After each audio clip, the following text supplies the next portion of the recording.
माजी उपसभापती मनोहर थोरवे यांच्या वाढदिवसानिमित्त कर्जतकरांसाठी संगीत भजन स्पर्धेचे यशस्वी आयोजन।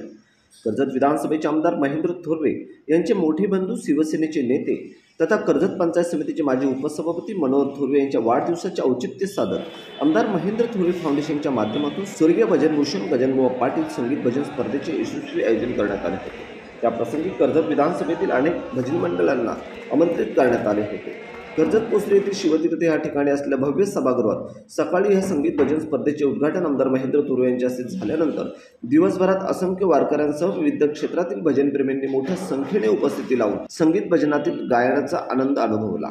कर्जत पंचायत समितीचे माजी उपसभापती मनोहर थोरवे यांच्या 55व्या वाढदिवसानिमित्त आयोजित भजन स्पर्धेच्या उद्घाटन प्रसंगी आमदार महेंद्र थोरवे,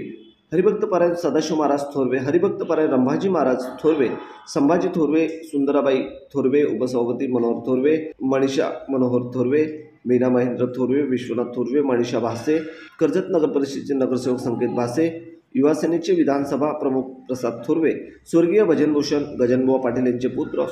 प्रसादबुवा पाटील, कन्या सुचित्रा वांद्रे, गजाननबुवा पाटील स्मारक समितीचे अध्यक्ष दीपक करोडे यांसह कर्जत व खालापूर तालुक्यातील भजनप्रेमी मोठ्या संख्येने उपस्थित होते। आयोजित भजन स्पर्धेसाठी परीक्षक म्हणून प्रसिद्ध गायक श्रीधर भोसले, ज्येष्ठ पखवाद वादक मधुकर घोंगडे आणि तबला वादक विवेक भागवत यांनी स्पर्धेतील सहभागी भजनी मंडळ यांना स्पर्धेतील नियमांबाबत सूचना देत स्पर्धेचे स्वरूप स्पष्ट केले। सकाळी 11 वाजल्यापासून सायंकाळी 6 वाजेपर्यंत अनेक भजन मंडळांनी आपले गायनातील कौशल्य सादर केले। स्वर्गीय गजाननबुवा पाटील संगीत भजन स्पर्धेत उत्कृष्ट वादक, उत्कृष्ट गायक, उत्तेजनार्थ बक्षीस यांसह 3 भजन मंडळ व 3 महिला भजन मंडळांचा आमदार महेंद्र थोरवे व उपस्थित प्रमुख मान्यवरांच्या हस्ते सन्मानित